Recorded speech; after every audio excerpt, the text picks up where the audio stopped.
This bustling community sits at the edge of Honolulu. It boasts a diverse working-class neighborhood and busy industrial area, along with ghosts and hauntings. Let's visit the Kalihi Palama area in this episode of Hawaii's Most Haunted.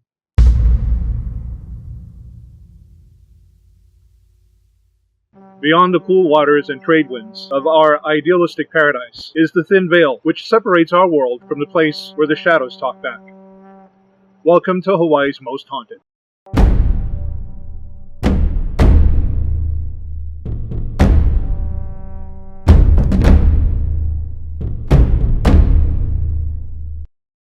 In 1938, a young man named Aurelio Martinez claimed he was hugged by a ghost about the waist. And the yard of the tenement housing he lived in was a little plot of carefully tended ground where the neighbors believed is the original grave of a man named William N. Inman. The young man is not the only one who's seen the ghost. Aurelio's father, Juan, takes care of the tombstone and says that his family sees Mr. Inman every night around 11 or 12. Several neighbors have come forward to say that they've seen the ghost, and cumulative description says he is Hailey, very tall, dressed in black slacks and a coat, and has fair or red hair. His legs are always bent as if he's weighted down. He's often accompanied by the ghost of a Hawaiian woman wearing a dark-colored flowing holoku. One neighbor stated that the ghost of William Inman told her not to be afraid, that he is the owner of that place and will not harm her. Another stated that he comes to warn people of illness. Aurelio was sick when he touched him. He will not hurt us, but he does warn us. The woman in the complex stated that her son had seen the tall wraith one night, and the next day, the husband became ill. One man said that he's never seen the ghost himself, but his son had, one night, wearing a black coat and standing by the mailbox in the lane. Though at the time of the article, the man had been dead for 40 years, the tenement dwellers still cared for his headstone. It read, William N. Inman, born in Northbridge, Massachusetts, December 31st, 1849. Died in Honolulu, March 12, 1897. I am waiting for you, Mother. I wonder if William Inman's ghost still haunts the area. Perhaps you can ask the residents around Deshay Lane. By the late 1800s, the need for fresh water to meet the growing population became dire, and residents in the Kalihi Palama area dealt with daily water shortages. By the year 1901, a new Kalihi pumping station was completed on the corner of Hoftailing and North King Street. The station was also sometimes referred to as the Palama Pumping Station. Work began in July, and it started out a little rough. On July 28, 1900, the newspapers reported that workmen dug up skeletons by the score while blasting out a large amount of rocky soil in front of the new Kalihi pumping station.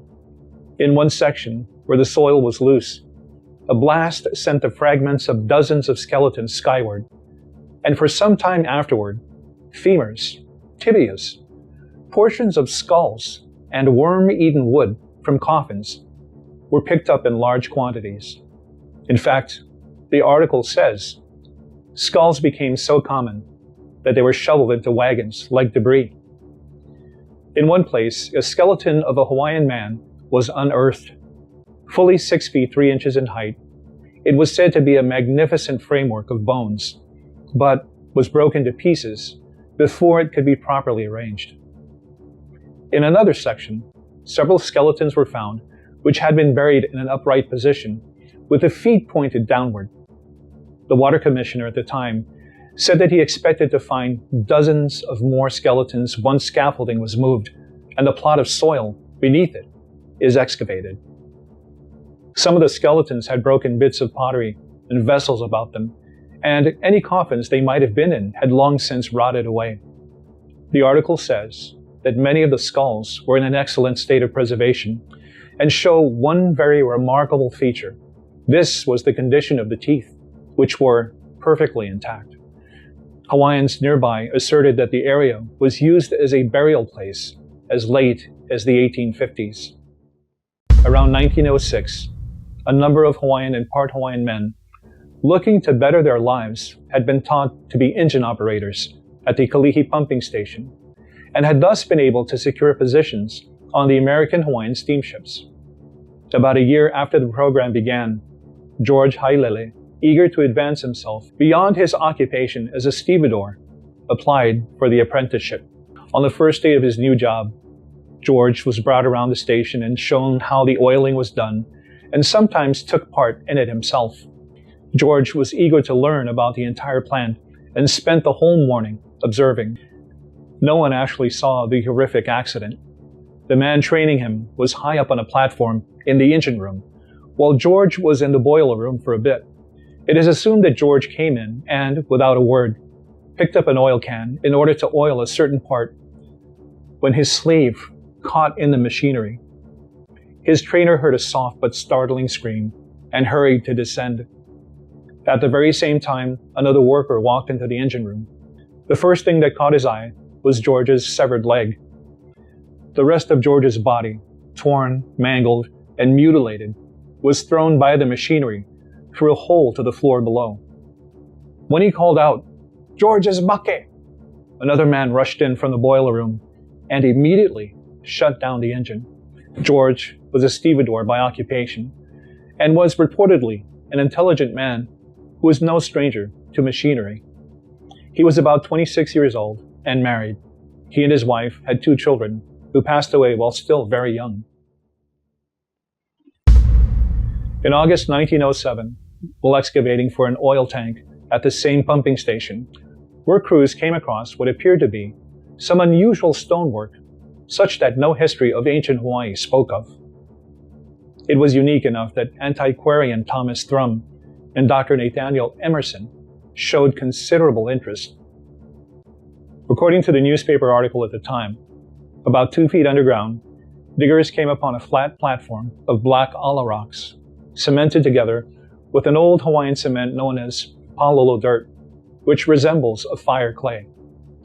They dug into this platform and carried on excavating through the dressed stone until it was unmistakably seen that what picks were digging out and what the dynamite was loosening was mason work. In the bottom of the excavation, one corner of the work had been laid bare, consisting of a rock wall about 4 feet high. Through this, extending from the Waikiki wall and running into the bank on the other side, are a series of symmetrically laid rock. The rows faced up to and fitted each other, and the whole solidly cemented together.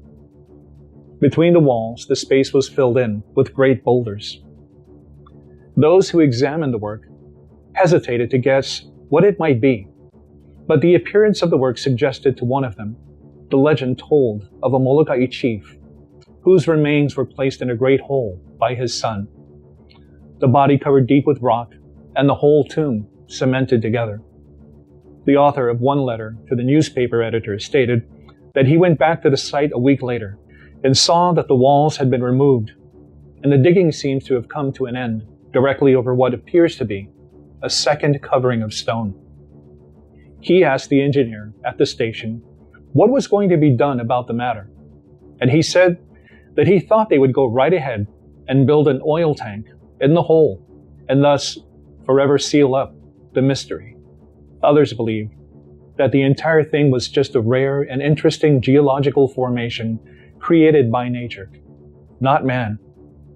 Whatever the nature of the stonework, the workmanship was said to be particularly good, the walls being finished off smoothly and the cement carefully mixed, holding tightly even after being buried for what appeared to be decades or more. Today, the site is home of the Fred Ort Water Museum, which still houses the original 1899 steam pump named the Old Man of Kalihi. It is still closed due to ongoing renovations.